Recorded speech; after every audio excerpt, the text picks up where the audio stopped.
Mourners and community members gathered this weekend to remember the 41 killed in the Boksburg explosion of Christmas Eve.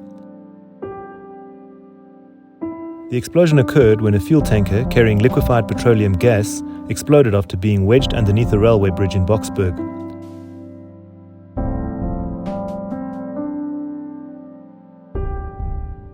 Organizers of the event say the community is still dealing with the aftermath of the tragic event.